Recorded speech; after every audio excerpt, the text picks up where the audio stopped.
पृथ्वी घने जंगल और बड़े बड़े पेड़ों से ढकी हुई थी और सारे जानवर उन इच्छाधारी भेड़ियों से डरते थे। उन भेड़ियों जैसा शक्तिशाली और कोई नहीं था, इसलिए वो भेड़िए हमेशा अपनी मनमानी करते थे। उन भेड़ियों का एक लीडर था, वो सबसे ज्यादा अहंकारी और खूंखार था। हमारे सामने कोई भी नहीं टिक सकता है। हम हैं इस पृथ्वी के राजा, हम इस पृथ्वी पर राज करेंगे। हाँ हाँ, चलो आज बकरा खाने का बड़ा मन हो रहा है, बकरों पर अटैक करते हैं।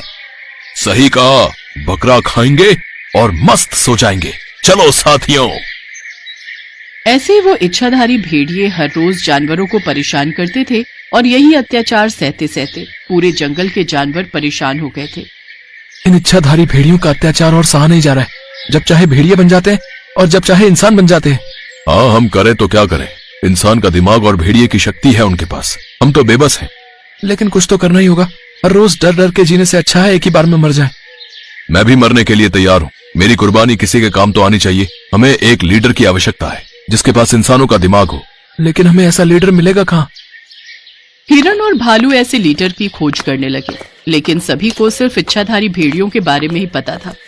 बाकी कोई भी जानवर इंसान का रूप नहीं ले सकता था। ऐसे ही लीडर की खोज में इधर उधर भटकते हुए भालू और हिरण थककर एक तालाब के पास बैठ गए। नहीं हिरण भाई, हमें तो कोई उम्मीद नजर नहीं आ रही है। मुझे भी नहीं लगता है, हमें मरते दम तक उन भेड़ियों की ही गुलामी करनी होगी। वो दोनों तालाब से पानी पीकर आराम कर ही रहे थे कि तभी उन दोनों ने देखा एक आधा इंसान और आधा सांप वाला कोई तालाब के पास आई। उसका ऊपरी हिस्सा इंसान का था और नीचे का हिस्सा सांप का। तालाब के पास आकर उसने सांप का रूप ले लिया और तालाब के पानी में डूब गई। हिरण भाई, क्या तुमने भी वही देखा जो मैंने देखा? हाँ भालू भाई, ये तो इच्छाधारी नागिन है। मुझे तो नहीं पता था कि इच्छाधारी नागिन भी होती है। इसका मतलब ये लोग बड़ी बखूबी से अपने आप को छुपा कर रखते हैं। इसका मतलब समझ रहे हो? क्या है इसका मतलब? इसका मतलब इनमें इंसानों वाला दिमाग है, तभी तो दिमाग लगाकर हम सभी से खुद को छुपा कर रख पाती है। हाँ सही कहा, हमें इसी से बात करनी चाहिए। हिरण और भालू तालाब के पास ही इंतजार करने लगे।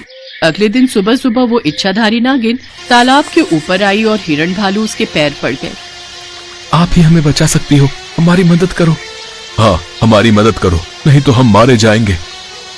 अचानक से देखकर वो नागिन पहले तो डर गई, फिर अपने आप को संभाल लेने के बाद कहा, कौन हो तुम लोग और मुझसे क्या चाहते हो? भालू और हिरण ने उसे सब कुछ खुलकर कहा। उस इच्छाधारी नागिन का नाम वसुंधरा था। सब कुछ सुनने के बाद वसुंधरा ने कहा, नहीं बाबा, मुझे इस झमेले में नहीं पड़ना है। तुम दोनों को मेरा पता कैसे मिल गया? आज तक हमारे बारे में किसी को पता नहीं था। हमारे बारे में मतलब तुम अकेली नहीं हो? नहीं, तालाब के नीचे हमारा गांव है, वहाँ कम से कम 100 इच्छाधारी नाग नागिन और हमारे बच्चे रहते हैं। तो फिर तो और भी अच्छा, कड़ा मुकाबला होगा उन भेड़ियों के साथ। नहीं बोला ना, हमें झमेले में नहीं पड़ना है, हम खुशी खुशी जीते हैं, हटो मेरे रास्ते से। वसुंधरा ने उन्हें साफ साफ मना कर दिया और वो वहाँ से चली गई। भालू और हिरण निराश होकर वहाँ से चले गए। उनके दोस्त बंदर ने पूछा, क्या बात है भालू भाई, हिरण भाई, तुम दोनों उदास क्यों दिख रहे हो? अरे क्या बताएं, बात बनते बनते रह गई। कौन सी बात? भालू और हिरण ने वसुंधरा इच्छाधारी नागिन और उसके गांव के बारे में बंदर को बताया। अरे बाप रे, इस जंगल में इच्छाधारी नागिन भी है? लेकिन वादा करो बंदर भाई, तुम ये बात किसी को नहीं बताओगे। हाँ हाँ, वादा करता हूँ। लेकिन बंदर के पेट में केले के अलावा और कुछ हजम होता ही नहीं है। बंदर ने जंगल में सभी को ये बात बता दी और ऐसी बात फैलते फैलते भेड़ियों के लीडर तक पहुँच गई। क्या इच्छाधारी नागिन? भेड़ियों का लीडर सभी भेड़ियों को लेकर तालाब के पास पहुंच गया और छुपा रहा। लेकिन उस दिन वसुंधरा की तबीयत खराब थी, इसीलिए उसकी बेटी कंगना खाना ढूंढने के लिए तालाब से बाहर आई हुई थी। जैसे ही उसने इंसान का रूप लिया, वैसे ही भेड़ियों का लीडर हैरान रह गया। अरे ये बात तो सच निकली। साथियों, पकड़ लो इसे। भेड़ियों ने बेचारी बच्ची पर हमला बोल दिया और उसे पकड़ लिया। छोड़ो मुझे, छोड़ो। अब तो हम तुझे कहीं का नहीं छोड़ेंगे। आज रात को हम तुझे मार कर खाएंगे। वो भेड़िए कंगना को ले गए। बहुत देर बाद भी जब कंगना नहीं लौटी, तब वसुंधरा हैरान रह गई। मेरी बेटी अभी तक लौटी क्यों नहीं? कहीं उसे कुछ हुआ तो नहीं? वसुंधरा खुद तालाब से बाहर आई और तभी भालू और हिरण दौड़ते हुए वहाँ आए। जल्दी चलिए, आपकी बेटी को वो भेड़िए मारने वाले हैं।